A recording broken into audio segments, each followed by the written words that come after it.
ಒಂದು ದಿನ ದಟ್ಟವಾದ ಕಾಡಿನಲ್ಲಿ ಹೆರಿಗೆ ನೋವಿನಿಂದ ಒಂದು ಜಿಂಕೆ ನರಳುತ್ತಿತ್ತು. ಆಗ ಸಂಜೆಯಾಗಿತ್ತು.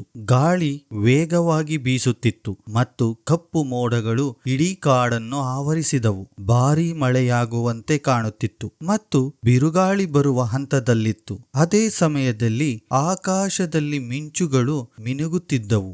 ಎಲ್ಲಾ ಪ್ರಾಣಿಗಳು ಸುರಕ್ಷತೆ ಮತ್ತು ರಕ್ಷಣೆಗಾಗಿ ತಮ್ಮ ಮನೆಯೊಳಗೆ ಹೋಗಿದ್ದವು. ಆದರೆ ಈ ಬಡ ಜಿಂಕೆ ನೋವಿನಿಂದ ನರಳುತ್ತಾ ತನ್ನ ಮಕ್ಕಳ ಜನನಕ್ಕಾಗಿ ಕಾಯುತ್ತಿತ್ತು. ಅಷ್ಟರಲ್ಲಿ ಆಕಾಶದಲ್ಲಿ ಒಂದು ದೊಡ್ಡ ಮಿಂಚು ಸದ್ದು ಮಾಡಿತು. ಆ ಮಿಂಚು ಕಾಡಿನಲ್ಲಿ ಎಲ್ಲೋ ಒಂದು ಮರಕ್ಕೆ ಅಪ್ಪಳಿಸಿತು.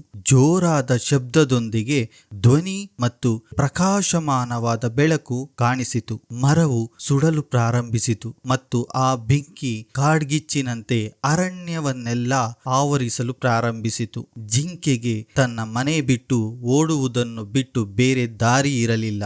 ದಣಿದು ನೋವಿನಿಂದ ಓಡಿ ಹೋಗಿ ನದಿಯ ದಡವನ್ನು ತಲುಪಿತು. ಸ್ವಲ್ಪ ನೀರು ಕುಡಿದು ತನ್ನ ಮಕ್ಕಳಿಗೆ ಜನ್ಮ ನೀಡಲು ಸುರಕ್ಷಿತ ಸ್ಥಳವನ್ನು ಕಂಡುಕೊಳ್ಳುವ ಆಶಯದೊಂದಿಗೆ ನದಿಯಿಂದ ನೀರು ಕುಡಿಯಲು ತಲೆ ತಗ್ಗಿಸಿತು. ನದಿಯಲ್ಲಿ ತನ್ನ ಅಸಹಾಯಕತೆ ಮತ್ತು ಚಿಂತಿತ ಮುಖವನ್ನು ನೋಡಿ ಬೇಸರಗೊಂಡಿತು. ಅಷ್ಟರಲ್ಲಿ ಅದರ ಮನೆಯು ಬೆಂಕಿಯಿಂದ ಉರಿಯುತ್ತಿತ್ತು ಮತ್ತು ಅದರ ಮಕ್ಕಳು ಯಾವುದೇ ಕ್ಷಣದಲ್ಲಿ ಜನಿಸಬಹುದಿತ್ತು. ಅದಕ್ಕೆ ಏನು ಮಾಡಬೇಕೆಂದು ತೋಚಲಿಲ್ಲ. ಜಿಂಕೆ ನೀರು ಕುಡಿಯಲು ಬಾಗುತ್ತಿದ್ದಂತೆ ಅದರ ಎಡಭಾಗದಲ್ಲಿರುವ ಪೊದೆಗಳಿಂದ ಒಂದು ಧ್ವನಿ ಕೇಳಿಸಿತು. ಅದರ ಕಣ್ಣಿನ ಮೂಲೆಯಿಂದ ಒಬ್ಬ ಬೇಟೆಗಾರ ಅಲ್ಲಿ ಅಡಗಿಕೊಂಡು ತನ್ನ ಮೇಲೆ ಬಾಣ ಪ್ರಯೋಗಿಸುತ್ತಿರುವುದನ್ನು ಅದು ಗಮನಿಸಿತು.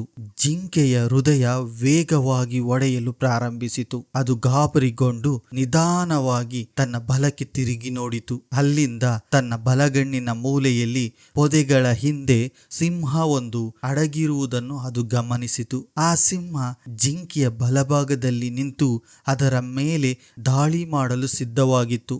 ಜಿಂಕೆ ಆಗ ಭಯಗೊಂಡಿತ್ತು. ಜಿಂಕೆಗೆ ಎಲ್ಲಾ ದಿಕ್ಕುಗಳಲ್ಲಿಯೂ ಅಪಾಯವಿತ್ತು. ಒಂದು ಕಡೆ ಬೇಟೆಗಾರ, ಇನ್ನೊಂದು ಕಡೆ ಸಿಂಹ ಮತ್ತು ಉರಿಯುತ್ತಿರುವ ಕಾಡು. ಅದರ ಹಿಂದೆ ಮತ್ತು ಅದರ ಮುಂದೆ ಮೊಸಳೆಗಳಿಂದ ತುಂಬಿದ ಆಳವಾದ ನದಿ. ತಪ್ಪಿಸಿಕೊಳ್ಳಲು ಖಂಡಿತ ದಾರಿ ಇರಲಿಲ್ಲ. ಜಿಂಕೆ ಹೊರಬರಲು ಒಂದು ದಾರಿಯನ್ನು ಯೋಚಿಸಲು ಪ್ರಯತ್ನಿಸಿತು. ಆದರೆ ಅದರ ಮನಸ್ಸಿಗೆ ಆ ಸಮಯದಲ್ಲಿ ಏನೂ ಬರಲಿಲ್ಲ. ಕೊನೆಗೆ ನಾನು ತಪ್ಪಿಸಿಕೊಳ್ಳಲು ಸಾಧ್ಯವಾಗುವುದಿಲ್ಲ ಎಂದು ಅದು ಯೋಚಿಸಿತು. ಹಾಗಾದರೆ ನಾನು ಯಾಕೆ ಭಯಪಡಬೇಕು? ನಾನು ಶಾಂತವಾಗಿದ್ದು ಮತ್ತು ಏನೇ ಬಂದರೂ ಎದುರಿಸಲು ಸಿದ್ಧನಾಗುವೆ ಎಂದಿತ್ತು. ನಿಧಾನವಾಗಿ ತಲೆ ತಗ್ಗಿಸಿ ನೀರು ಕುಡಿಯಲು ಪ್ರಾರಂಭಿಸಿತು.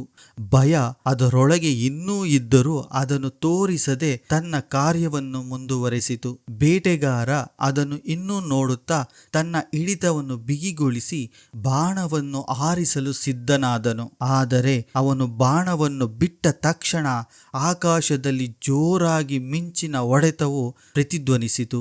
ಬೇಟೆಗಾರ ಗಾಬರಿಗೊಂಡನು. ಅವನ ಕೈ ನಡುಗಿತು ಮತ್ತು ಅವನು ಗುರಿ ತಪ್ಪಿದನು.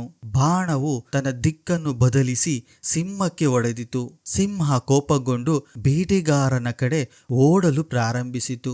ಬೇಟೆಗಾರ ಎಲ್ಲವನ್ನು ಬಿಟ್ಟು ತನ್ನ ಜೀವವನ್ನು ಉಳಿಸಿಕೊಳ್ಳಲು ಸಾಧ್ಯವಾದಷ್ಟು ವೇಗವಾಗಿ ಓಡಿದನು ಮತ್ತು ಸಿಂಹವು ಅವನನ್ನು ಕಾಡಿನ ಆಳಕ್ಕೆ ಓಡಿಸಿತು. ಅಷ್ಟೊತ್ತಿಗೆ ಭಾರೀ ಮಳೆ ಬೀಳಲು ಪ್ರಾರಂಭಿಸಿತು ಮತ್ತು ಕಾಡಿನ ಬೆಂಕಿ ಆರಲು ಪ್ರಾರಂಭಿಸಿತು. ನೀರು ಕುಡಿದ ನಂತರ ಜಿಂಕೆ ತಲೆ ಎತ್ತಿದಾಗ ಬೇಟೆಗಾರನೂ ಇಲ್ಲ, ಸಿಂಹವೂ ಇಲ್ಲ, ಬೆಂಕಿಯೂ ಇಲ್ಲ ಎಂದು ಕಂಡಿತು. ಒಂದು ಕ್ಷಣವು ವ್ಯರ್ಥ ಮಾಡದೆ ಅದು ಸುರಕ್ಷಿತ ಶಾಂತವಾದ ಸ್ಥಳಕ್ಕೆ ಓಡಿತು. ಕೊನೆಗೂ ಜಿಂಕೆ 3 ಆರೋಗ್ಯಕರ ಜಿಂಕೆಯ ಮರಿಗಳಿಗೆ ಜನ್ಮ ನೀಡಿತು. ನಾವು ನಮ್ಮ ಸ್ವಂತ ಜೀವನವನ್ನು ಸೂಕ್ಷ್ಮವಾಗಿ ಗಮನಿಸಿದರೆ ಪ್ರತಿಯೊಂದು ದಿಕ್ಕಿನಿಂದಲೂ ಕಷ್ಟಗಳು ನಮ್ಮನ್ನು ಸುತ್ತುವರೆದಿರುವ ಕ್ಷಣಗಳನ್ನು ನಾವು ಕಾಣುತ್ತೇವೆ. ಸಮಸ್ಯೆಗಳು ಒಂದರ ನಂತರ ಒಂದರಂತೆ ಬರುತ್ತವೆ. ನಮ್ಮ ಮನಸ್ಸು ಚಂಚಲವಾಗುತ್ತದೆ ಮತ್ತು ನಮಗೆ ಅನಿಸುತ್ತದೆ ಪ್ರತಿಯೊಂದು ದಾರಿಯೂ ಮುಚ್ಚಲ್ಪಟ್ಟಿದೆ ಎಂದು. ಅಂತಹ ಸಮಯದಲ್ಲಿ ಅಸಹಾಯಕರಾಗುವುದು ಸಹಜ. ಕಾಡಿನ ಬೆಂಕಿ, ನದಿ, ಬೇಟೆಗಾರ ಮತ್ತು ಸಿಂಹದ ನಡುವೆ ಸಿಕ್ಕಿ ಹಾಕಿಕೊಂಡ ಜಿಂಕೆಯ ಹಾಗೆ. ಆದರೆ ಈ ಕತೆ ನಮಗೆ ನೆನಪಿಸುತ್ತದೆ, ಎಲ್ಲವೂ ನಮಗೆ ವಿರುದ್ಧವೆನಿಸಿದರೂ ಸಹ ನಾವು ಧೈರ್ಯ ಮತ್ತು ಭರವಸೆಯನ್ನು ಕಳೆದುಕೊಳ್ಳಬಾರದು ಎಂದು. ಜೀವನವು ಆಗಾಗ್ಗೆ ನಮ್ಮನ್ನು ಯಾವುದೇ ಪರಿಹಾರವನ್ನು ಕಾಣದ ಸಂದರ್ಭಗಳಲ್ಲಿ ಇರಿಸುವ ಮೂಲಕ ಪರೀಕ್ಷಿಸುತ್ತದೆ. ಆದರೆ ನಾವು ಶಾಂತವಾಗಿರಬೇಕು. ಎದೆಗುಂದುವುದರಿಂದ ಪರಿಸ್ಥಿತಿ ಇನ್ನಷ್ಟು ಕತ್ತಲಾಗುತ್ತದೆ. ನಾವು ಸಕಾರಾತ್ಮಕವಾಗಿ ಯೋಚಿಸಿ ಮತ್ತು ನಮ್ಮ ಸವಾಲುಗಳನ್ನು ಧೈರ್ಯದಿಂದ ಎದುರಿಸಿದಾಗ ನಮ್ಮಲ್ಲಿ ಹೊಸ ಶಕ್ತಿ ಜಾಗೃತಗೊಳ್ಳುತ್ತದೆ. ನಮ್ಮೊಳಗೆ ಸಕಾರಾತ್ಮಕ ಚಿಂತನೆಯು ಸಮಸ್ಯೆಗಳನ್ನು ಮಾಂತ್ರಿಕವಾಗಿ ತೆಗೆದುಹಾಕುವುದಿಲ್ಲ, ಆದರೆ ಅವುಗಳನ್ನು ಬುದ್ಧಿವಂತಿಕೆಯಿಂದ ಎದುರಿಸಲು ನಮಗೆ ಸ್ಪಷ್ಟತೆಯನ್ನು ನೀಡುತ್ತದೆ. ಭರವಸೆ ಒಂದು ಸಣ್ಣ ಬೆಳಕಿನಂತೆ. ಅದು ಮನಸ್ಸನ್ನು ಪ್ರವೇಶಿಸಿದಾಗ ಕತ್ತಲೆಯೂ ಸಹ ಮುಸುಕಾಗಲು ಪ್ರಾರಂಭಿಸುತ್ತದೆ. ಪ್ರಕೃತಿಯು ಜಿಂಕೆಗೆ ಅನಿರೀಕ್ಷಿತವಾಗಿ ಪಾರಾಗುವ ಮಾರ್ಗವನ್ನು ಸೃಷ್ಟಿಸಿದಂತೆಯೇ ಜೀವನವು ನಮಗಾಗಿ ಗುಪ್ತ ಪರಿಹಾರಗಳನ್ನು ಸಹ ಸೃಷ್ಟಿಸುತ್ತದೆ.